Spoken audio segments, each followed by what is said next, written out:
जब मैंने अपने सीए इंटरमीडिएट एग्जाम्स क्लियर करे और जब मेरा आर्टिकलशिप हंट का फेज स्टार्ट हुआ, तो आई शॉर्ट लिस्टेड एट लीस्ट कम से कम 50 फॉर्म्स, और उनमें से भी कट करते करते लास्ट में मेरे पास टॉप 3 फॉर्म्स रह गई थी। और उनमें से भी जो नंबर 1 प्रायोरिटी फॉर्म थी मेरे लिए, now I am doing my articleship in that form. I am loving the experience, I am enjoying my this phase of life and I don't regret my decision. और अपनी CA articleship choose करते time मुझे सबसे ज़्यादा डर पता है किस बात का था? गलत फॉर्म चूज़ कर ली तो 2 साल रेग्रेट करूँगी। 2 साल कम नहीं होते ब्रो, क्योंकि ऑनेस्टली मेजॉरिटी लोग फॉर्म चूज़ नहीं करते, they just and up somewhere. और मैं भी ऑलमोस्ट वही करने वाली थी, बट देन मैंने खुद से बैठ के सवाल करे, पूछा कि मुझे एक्चुअली चाहिए क्या, what do I want for my future. मुझे जहाँ जगह मिल जाए वहाँ नहीं जाना था, मुझे उस जगह जाना था जो मेरे गोल्स के साथ भी अलाइन करे। फॉर्म वाले हमें चूज़ नहीं करते, हम उनको चूज़ करते हैं।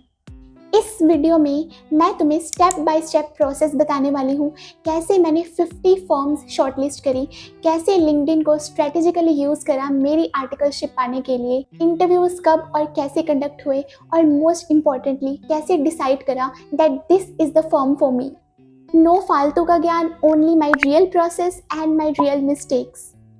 The first step is to get very clear on the type of form that you want and the city in which you want the form. If you are not specific about the city, it's completely okay. But form का तो तुम्हें surety होना ही चाहिए कि मुझे या तो big form में जाना है या फिर मुझे मिड साइज फॉर्म में जाना है। स्मॉल फॉर्म को अपना टारगेट कभी मत बनाओ, because to be honest guys, small firms में जाना किसी का मन नहीं होता, मजबूरी होती है। टॉकिंग अबाउट मी, तो आई वॉज सो श्योर कि मुझे बिग फोर्स या बिग फॉर्म्स में तो जाना ही नहीं है। I always wanted to go to a mid-size firm जहाँ पे I could learn all types of work and where work-life balance is maintained, and I wanted to get into a firm which deals majorly in audit, and in between we get to experience other domains work also. Talking about city, so I wanted to go to Gurgaon. There were many reasons behind it, but this was the city in which I wanted to do my articleship. जब मैंने form shortlist करना start करा तो मैंने किसी और city की तरफ नज़र उठा के भी नहीं देखी। I shortlisted only the firms in this city. If you are not sure about the city, it's completely okay, but अगर फॉर्म के बारे में श्योरिटी नहीं है तो जाओ पहले श्योरिटी लेके आओ। If you want me to make a separate video on big firms versus mid-size firms, do let me know in the comments. अगर ज़्यादा comments आए तो I'll make a detailed video on that. अगर तुम्हारी list में 4-5 cities भी है ना, तो अब तुम्हें क्या करना है, गूगल पे जाओ और वहाँ पे सर्च करो best mid size forms in Delhi, top CA forms in Bangalore. अब जब तुम सर्च करोगे ना, तुम्हारे सामने बहुत सारी वेबसाइट्स आएंगी जैसे कोरा, रेडिट, जस्ट डायल, और तुम्हारे सामने तुम्हें जिस वेबसाइट से जो भी सीए फॉर्म का नेम मिल रहा है ना, उस सबको नोट डाउन कर लो अपनी नोटबुक पे। लिटरली बहुत सारी फॉर्म्स तुम्हें वेबसाइट से ही मिल जाएंगी। अगर तुम सिर्फ बिग फॉर्म्स में जाना चाहते हो तो सर्च कर लो top 20 firms in this city और सिर्फ बिग फॉर्म्स की लिस्ट बना लो। 2-3 दिन तक तो मैंने बस फॉर्म्स के नेम्स ही शॉर्टलिस्ट करे थे।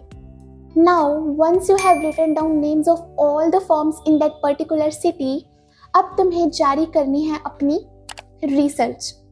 अब तुम्हें क्या करना है, अपनी लिस्ट में से पहली फॉर्म उठाओ, गूगल पे उसका नेम लिखो, सिटी लिखो एंड सर्च करो। इमेजेस पे जाओगे तो you can see the images of the form, उसमें से वो इमेज ढूंढो जिसके नीचे लिंक्डइन प्रोफाइल का आइकन हो। अब उस लिंक्डइन के आइकन पे क्लिक करोगे तो you will land on the firms page. Let me tell you, articleship के लिए लिंक्डइन प्रोफाइल बनाना बहुत बहुत बहुत बहुत बहुत इंपॉर्टेंट है, और अगर तुमने अभी तक लिंक्डइन प्रोफाइल नहीं बनाई then you can check out this video, I have explained in detail. अब तुम्हारे सामने फॉर्म का पेज ओपन हो चुका है। अब ऑडिटर की तिरछी नज़रों से उसे ध्यान से देखो। फॉर्म का अबाउट सेक्शन चेक करो, डिस्क्रिप्शन चेक करो, देखो कि वो फॉर्म कौन से डोमेन्स में, कौन से सर्विसेज में डील करती है। If you want taxation but वो फॉर्म ऑडिट में डील करती है, then what's the point of following that firm, right? कोई भी फॉर्म स्मॉल है, मिड है या बिग है, इसे पता लगाने की एक निंजा टेक्निक बताऊं। फॉर्म के पेज पे अगर 2 to 10 एम्प्लॉयज़ लिखा है then it's a small firm. अगर 10 to 50 एम्प्लॉयज़ है then it's a mid size firm, और अगर 50 to 200 या 200 से भी ज़्यादा है then it's a big firm. ये कोई ऑफिशियल ट्रिक नहीं है, ये बस मुझे खुद रियलाइज़ हुआ अपनी रिसर्च करते करते। If you are interested firm के पेज को फॉलो कर लो, बिकॉज बहुत सारी फॉर्म्स अपनी वैकेंसीज अपने पेजेस पे ही पोस्ट करती रहती हैं। अब उस एक फॉर्म से 10 और फॉर्म्स का पता कैसे लगाएं? जब तुम स्क्रॉल डाउन करोगे तो तुम्हें बहुत सारी सिमिलर फॉर्म्स दिखेंगी। अगर तुमने बिग फॉर्म का पेज ओपन करा है देन सजेशन में और बहुत सारी बिग फॉर्म्स आएंगी, उनके पेजेस विजिट करो, फॉर्म के डोमेन्स देखो, and if you are interested follow मार दो। अब जब तुम पीपल पे जाओगे तो उस फॉर्म में जो लोग काम करते हैं उनकी प्रोफाइल्स तुम्हें शो हो जाएंगी। उनको कनेक्शन रिक्वेस्ट सेंड कर दो ताकि हम उनसे फॉर्म के बारे में पूछ सकें। जितने ज़्यादा लोगों से बात करोगे, जितने ज़्यादा लोगों से कनेक्ट होगे, उतना ही बेटर है। बिकॉज लेट्स बी रियल, तुम 10 लोगों को रिक्वेस्ट सेंड करोगे, उसमें से 5 उठाएंगे, 2 लोग रिप्लाई देंगे। Not everyone will reply, you will have to face rejections also. Some people won't reply no matter how kind your message is, because everyone is busy in their lives. So don't take it personally. जिनसे reply मिल रहा है उनसे और ज़्यादा information collect करो। Once they accept your connection request, तो एक warm and friendly message send करो to initiate the conversation with them. मैंने जो मैसेज फॉर्मेट यूज़ करा था फर्स्ट मैसेज सेंड करने के लिए, वो मैं डिस्क्रिप्शन में अटैच कर दूंगी। तुम उसे देख के उससे आइडिया लेके अपने अकॉर्डिंग एक मैसेज ड्राफ्ट कर सकते हो। अब मैंने 50 फॉर्म्स शॉर्टलिस्ट करी थी। डू यू थिंक कि मैंने उन 50 के 50 फॉर्म्स के लोगों से बात करी होगी? नो, उन फॉर्म्स में से एटलीस्ट 25 to 30 फॉर्म्स तो मेरी जस्ट फॉर्म्स के पेजेस और उनकी वेबसाइट्स विजिट करके ही मैंने रिजेक्ट कर दी होंगी। मेरा एक और क्राइटेरिया था, अगर वो फॉर्म बिग फॉर्म है तो भी मैंने उसे रिजेक्ट कर दिया, अगर वो फॉर्म ज़्यादा ही स्मॉल फॉर्म है तो भी मैंने उसे रिजेक्ट कर दिया। तो ऐसे करते करते I was left with 10 to 12 forms. अब मैंने अपनी नोटबुक पे 4-5 बुलेट पॉइंट्स बनाए थे कि मुझे ये 10-12 फॉर्म्स के लोगों से बात करके ये 4-5 पॉइंट्स के बारे में तो कंफर्म करना है। And those points were: is it a domain specific firm, or do articles get to experience all kinds of work? Does rotation happens across domains? How's the work exposure in firm? Does the firm have listed clients or not? अगर firm के पास listed clients नहीं है तो पूछो कि firm big clients के साथ deal करती है या नहीं। अगर तुम ऑडिट डोमेन में जा रहे हो तो पूछ लेना कि ट्रैवल इन्वॉल्व होता है या नहीं, एंड ऑब्वियसली होता है तो कितना ट्रैवल इन्वॉल्व होता है, और क्लाइंट्स किस किस लोकेशन पे बेस्ड हैं कंपनी के। Because it happens in audit कि कई बार तुम अगर नॉर्थ इंडिया से हो तो तुम्हें हो सकता है साउथ इंडिया भी ट्रैवल करना पड़े अगर कंपनी के क्लाइंट्स साउथ में हैं। वर्क एनवायरनमेंट के बारे में पूछ सकते हो, our seniors supportive in learning of new articles. एक और इम्पॉर्टेंट चीज़, वर्क आवर्स ज़रूर पूछना, work hours of the firm during normal hours and during busy seasons. मैंने मेन यही क्वेश्चंस पूछे थे सबसे, एंड लास्ट में जब कॉन्वर्जेशन एंड करना होता था तो I used to ask, if someone were choosing articleship today would you recommend this firm और सम बेटर फर्म। और इस क्वेश्चन को ना लोग जनरली खुल के आंसर देते हैं। If you want you can ask about stipend also. मैंने नहीं पूछा बिकॉज मेरे लिए वो 4-5 पॉइंट्स ज़्यादा इंपॉर्टेंट थे। Let me show you my notebook जहाँ पे मैंने फर्म शॉर्टलिस्ट करी थी। सो ये मैंने लिखा है गुड़गांव फर्म्स, और this page and this page, ये सारी फॉर्म्स के नेम्स मैंने शॉर्टलिस्ट करे थे, जिसमें से कट करते करते करते मेरे पास थोड़ी सी फॉर्म्स रह गई थी। अब वो जो 10-12 फॉर्म्स रह गई थी फिर मैंने उनके नेम्स लिखे, और लोगों ने मुझे उन फॉर्म्स के बारे में जो जो कुछ भी बताया मैं सबके पॉइंट्स लिखती गई। और अगर एक फॉर्म के 2-3 लोगों के आंसर्स अलाइन कर रहे हैं that means that's the correct information, so you have to make your decision according to that. तो मैंने एनालाइज करा कि इस फॉर्म में ये चीज़ है जो मुझे बिल्कुल नहीं चाहिए, इस फॉर्म में ये चीज़ है जो ज़्यादा अलाइन करती है, and this way I was left with only 3 forms. Apart from this मैंने इस प्रोसेस में सीखा लोगों को कैसे स्टॉक करना है। एग्जाम्पल के लिए लेते हैं मेरे दोस्तों की प्रोफाइल। तो जब तुम किसी की भी लिंक्डइन प्रोफाइल पे जाओगे तो नीचे स्क्रॉल करोगे, so you will see their firm name. तो जब उस फॉर्म पे क्लिक करोगे you will reach the firms page. इस तरह से भी you will get to know about a lot of new firms, और तुम उन लोगों से और ज़्यादा इंक्वायर कर सकते हो उन फॉर्म्स के बारे में, राइट। जब मेरे पास 3 फॉर्म्स रह गई, उसमें से भी मेरी नंबर 1 प्रायोरिटी फॉर्म थी, और जो सेकेंड एंड थर्ड फॉर्म्स थी वो बैकअप के लिए मैंने रखी थी कि अगर सपोज फर्स्ट वाली फॉर्म में नहीं होते हैं, सो ये दोनों फॉर्म्स में हो जाए तो भी चलेगा, but my main priority was this form. और फिर मैंने अपना रिज्यूमे बनाया, और मैंने अपना रिज्यूमे हर फॉर्म में जहाँ वैकेंसी दिखी उधर नहीं भेजा। मैंने अपना रिज्यूमे उन फॉर्म्स में नहीं भेजा जहाँ मुझे जाना ही नहीं था। मैंने बिग फॉर्म्स में नहीं भेजा बिकॉज आई न्यू मुझे उधर जाना ही नहीं है। टू बी वेरी ऑनेस्ट, मैंने अपना रिज्यूमे सिर्फ 4 फॉर्म्स में सेंड करा, ओनली 4 फॉर्म्स। उसमें से 3 फॉर्म्स तो वो वाली थी जो मैंने शॉर्टलिस्ट करी थी, और एक फॉर्म बिग फॉर्म थी, उसकी जस्ट मुझे वैकेंसी दिखी और मैंने मजाक में रिज्यूमे भेज दिया ये सोच के कि कौन सा शॉर्टलिस्ट होना है। And guess what, I got interview calls from all the 4 firms जिनमें मैंने अपना रिज्यूमे सेंड किया था। रिज्यूमे सेंड करने के जस्ट एक दिन बाद मेरे को मेरी नंबर 1 प्रायोरिटी फॉर्म से इंटरव्यू कॉल आता है 12 बजे कि हम आपका 3:30 बजे इंटरव्यू ले रहे हैं। I was like what, because मेरी इंटरव्यू की प्रिपरेशन नहीं हुई थी उस टाइम पे, बट आई हैड 3 आवर्स। तो आई थॉट कि यार अब कॉल तो आ चुका है, अब मना तो कर नहीं सकते। सो उन 3 घंटे में मुझे पता है मैंने किस तरह से प्रिपरेशन करी है, भाग भाग के, दिमाग का दही बना बना के, but the interview went well. Domains के बारे में, रिज्यूमे बनाने का फॉर्मेट, इंटरव्यू प्रिपरेशन कैसे करा, ये सब कुछ मैं अपनी आगे आने वाली वीडियोस में शेयर करूँगी, so don't worry. And next day मेरे को मेरी जो सेकंड नंबर वाली प्रायोरिटी फॉर्म थी उनसे इंटरव्यू कॉल आता है ऑनलाइन ही। मेरा सेकंड फॉर्म में इंटरव्यू हो जाता है, वो इंटरव्यू मेरा ठीक ठाक से जाता है। तो I was not very sure कि पता नहीं सिलेक्शन होगा या नहीं होगा। एंड उसके नेक्स्ट डे मेरे को मेरी फर्स्ट फॉर्म से कॉल आ जाता है कि यू आर सिलेक्टेड और आप कब ज्वाइन कर रहे हो।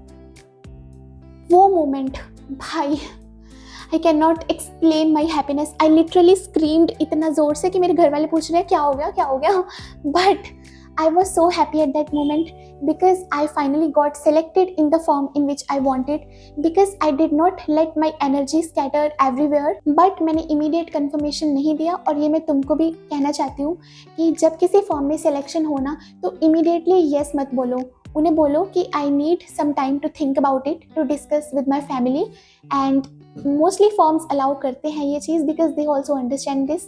और एक और चीज़ है, फॉर्म वाले तुम पे थोड़ा सा प्रेशर क्रिएट करेंगे कि जल्दी ज्वाइन कर लो, वैकेंसीज कम है, बट तुमको अपना टाइम लेना है। Don't make a quick decision even after you are selected. थोड़ा बहुत और रिसर्च करो फॉर्म के बारे में। सो मैंने अपनी फॉर्म से 10-12 दिन मांगे because I needed time to relocate from my city to Gurgaon.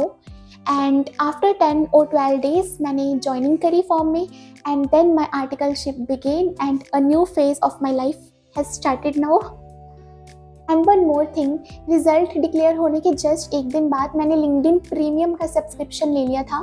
जो 30 डे ट्रायल होता है लिंक्डइन का, वो मैंने संभाल के रखा हुआ था इसी के लिए कि जब मेरी आर्टिकलशिप स्टार्ट होगी तभी से मैं लिंक्डइन प्रीमियम यूज़ करना स्टार्ट करूँगी। एंड मैंने 30 डे ट्रायल लिया। एंड लिंक्डइन प्रीमियम का ये फ़ायदा होता है कि तुम अनलिमिटेड सर्च कर सकते हो और लोगों को पर्सनलाइज मैसेज भी सेंड कर सकते हो। और एक चीज़ तो बताना भूल ही गई, मैंने अपना रिज्यूमे फॉर्म के एचआर्स को मेल करा था। बेसिकली उन फॉर्म्स ने अपने पेजेस पे वैकेंसीज भी पोस्ट करी हुई थी, और मेरे पास लिस्ट भी थी एचआर के ईमेल्स की। एचआर ईमेल्स की लिस्ट का PDF I will attach in the description so you can check out. और तुम्हें फॉर्म की वेबसाइट से भी एचआर्स की ईमेल्स मिल जाती है नॉर्मली, तो वहाँ से एचआर की ईमेल पे अपना सीवी सेंड करो। मैंने वो 3 फॉर्म्स को रिज्यूमे के साथ जो मैसेज भेजा था ना, वो तीनों सेम नहीं थे, वो तीनों डिफरेंट थे। लाइक फर्स्ट फॉर्म के लिए उस फॉर्म के रिलेटेड मैसेज था, सेकंड फॉर्म के लिए उस फॉर्म के रिलेटेड, और थर्ड फॉर्म के लिए अलग मैसेज था। सो थोड़ा बहुत रिसर्च करो फॉर्म के बारे में, उसकी लाइंस ऑफ बिजनेस के बारे में, एंड अपनी प्रायोरिटीज़ के बारे में। लाइक 4 में से 3 फॉर्म्स में मैंने स्पेसिफिकली लिखा कि I am looking for articleship in the statutory audit domain, and guess what, I got interview calls only for statutory audit domain, because मैंने पहले ही स्पेसिफाई कर दी थी वो चीज़। But if you are not sure about the domain then general message भी चलेगा, बट अगर तुम फॉर्म को लेकर स्पेसिफिक हो सकते हो तो हो जाओ। तुम अपना रिज्यूमे लिंक्डइन पे लोगों को भी शेयर कर सकते हो जो उन फॉर्म्स में वर्क कर रहे हैं, and you can ask them for reference के लिए मैसेज कौन सा लिखना है वो मैं डिस्क्रिप्शन में उसका ड्राफ्ट दे दूंगी, तो तुम अपने अकॉर्डिंग उसे एडजस्ट करके और वो मैसेज सेंड कर सकते हो। Plus you can send your resume to your friends also, जो कि उसे HR को फॉरवर्ड कर देंगे। Plus you can also sit for ICAI campus placement. ये चीज़ के बारे में मुझे ज़्यादा नॉलेज नहीं है because I haven't tried it. I just know कि ICAI पोर्टल पे तुम्हें रजिस्टर करवा के एंड वहाँ से भी तुम्हें फॉर्म्स वगैरह मिल जाएंगे जहाँ पे तुम लेटर ऑन इंटरव्यू दे सकते हो। And if your aim is big firms then बहुत सारी बिग फॉर्म्स ना रिजल्ट से पहले ही इंटरव्यूज़ कंडक्ट करवाती है which is called as pre result drive. तो तुम उसमें सिट कर सकते हो और जब तुम्हारा रिजल्ट आएगा then you will immediately get selected and reach out to articles, managers, deputy managers who are working in big fours. Okay? और जब तुमने अपना रिज्यूमे किसी फॉर्म में सेंड कर दिया बट उनकी तरफ से रिवॉर्ड नहीं आया तो तुम फॉलो अप मैसेज सेंड कर दो आफ्टर 4 और 5 डेज। लिंक्डइन पे फॉर्म्स के पेजेस को फॉलो करने के साथ साथ फॉर्म्स के HRs को भी फॉलो करो बिकॉज वैकेंसीज के बारे में वो लोग भी पोस्ट करते रहते हैं। एंड वन मोर थिंग जो मैं लिंक्डइन को लेके हमेशा कहती हूँ, build your network before you need it. You know what, जब मैंने लोगों को रीच आउट करा ना लिंक्डइन पे आर्टिकलशिप के फेज़ में, तो उनमें से कुछ लोग मुझे ऑलरेडी पहचानते थे because I was consistently posting on LinkedIn, या फिर उनसे थोड़ी बहुत पहले कॉन्वर्जेशन हो रखी होती थी। सो अभी से ही, आज से ही अपना नेटवर्क बिल्ड करना स्टार्ट करो लिंक्डइन पे। प्लस टेलीग्राम, व्हाट्सएप पे CA ग्रुप्स, CA कम्युनिटीज़ को ज्वाइन करो बिकॉज वहाँ पे नॉर्मली आर्टिकलशिप के बारे में वैकेंसीज पोस्ट होती रहती हैं और टेलीग्राम पे तो बड़े आराम से तुम्हें ऐसे ग्रुप्स मिल जाएंगे। सो join those groups and stay active in those groups. Okay, और अब मैं तुम्हें वो बोलूँगी जो मुझे किसी ने नहीं बोला। सब लोग पूछ रहे थे कौन सी फॉर्म मिल रही है, बट रियल क्वेश्चन इज कौन सी फॉर्म तुम्हें ग्रो करेगी। कन्वीनियंट ऑप्शन चूज नहीं करने का, नहीं तो कंफर्टेबल रह जाओगे। हाँ, सब बोलेंगे बिग फोर्स में जाओ, ये मिड साइज फॉर्म बेस्ट है, सब यहीं जा रहे हैं। भाई सब लोग अगर क्लिफ से कूदेंगे तुम भी कूद जाओगे क्या? What works for them might drain you. What works for you might not work for me. What works for me might be the wrong choice for you. So don't ever take your decision अपने दोस्तों को देख के, अपने आसपास के लोगों को देख के। Your decision should be yours alone. Okay? Your priorities decide your firm. तुम्हें क्या चाहिए? Exposure, learning, brand name, stipend, क्या चाहिए? Decide this first. Form choose करना इजी हो जाएगा। And let me tell you, you will feel lost and that's normal. मैं भी कंफ्यूज थी, ओवर थिंकिंग मोड ऑन रहता था 24/7। कभी कभी लगेगा जो मिल रहा है वही ले लेती हूँ, but bro, good things happen when you don't settle in confusion and trust the process even when it seems like it's not processing. Now I feel कि यार हर रिजेक्शन, हर इग्नोर हुआ मैसेज वर्थ था, बिकॉज क्लैरिटी एक दिन में नहीं आती, वो धीरे धीरे बिल्ड होती है। मैंने भी धीरे धीरे बिल्ड करी। I took one step at a time, और जैसे जैसे मैं आगे बढ़ती रही, आगे का रास्ता अपने आप खुलता गया। एंड आई नो ये थोड़ा फिल्मी लगे, but I actually manifested all of this. I actually road things down मेरे जनवरी एग्जाम से पहले ही। I actually wrote down the kind of firm I want, the kind of PG I want, the kind of city I want, and weirdly I got it. इस पे separate video बनाऊंगी वरना ये video spiritual हो जाएगा। वैसे एक अंदर की बात बताऊं, पहले इंटरव्यू से पहले मैं सूट बूट टाई कस के बैठी तो ऐसे थी, कॉन्फिडेंस ओवरफ्लो कर रहा था, और जैसे गुड मॉर्निंग सर बोलने लगी तो आवाज़ हिल गई। I don't know what happened. तो अगर तुम अभी आर्टिकलशिप सर्च कर रहे हो, don't chase crowd, chase clarity. सबकी सुनो पर फाइनल डिसीजन अपना लो। शॉर्ट टर्म कंफर्ट चूज मत करो, लॉन्ग टर्म ग्रोथ चूज करो, और प्लीज रैंडम फॉर्म ज्वाइन करके रेग्रेट मत करना। रास्ते 1000 मिलेंगे पर चलना तुम्हें खुद है। लोग ओपिनियंस देंगे पर सुनना तुम्हें खुद है। सही जगह वही मिलेगी जहाँ तुम खुद को खो ना दो। Take your time but take your decision seriously. Okay, I hope ये वीडियो थोड़ा सा भी हेल्प करा हो। और अभी तो आगे बहुत कुछ आने वाला है आर्टिकलशिप से related. My journey, my lessons, my mistakes, my learnings, articleship blogs, how I manage my emotions, my new life and lots of things I have planned. तो अगर तुम वो वीडियोस मिस नहीं करना चाहते तो सब्सक्राइब मार दो और इस कम्युनिटी में तुम्हारा स्वागत है। अब मुझे ये बताओ, आर यू टीम बिग 4 और team mid size? Thank you so much for watching till here. I'm so grateful and I'll meet you in my next video. Bye bye guys.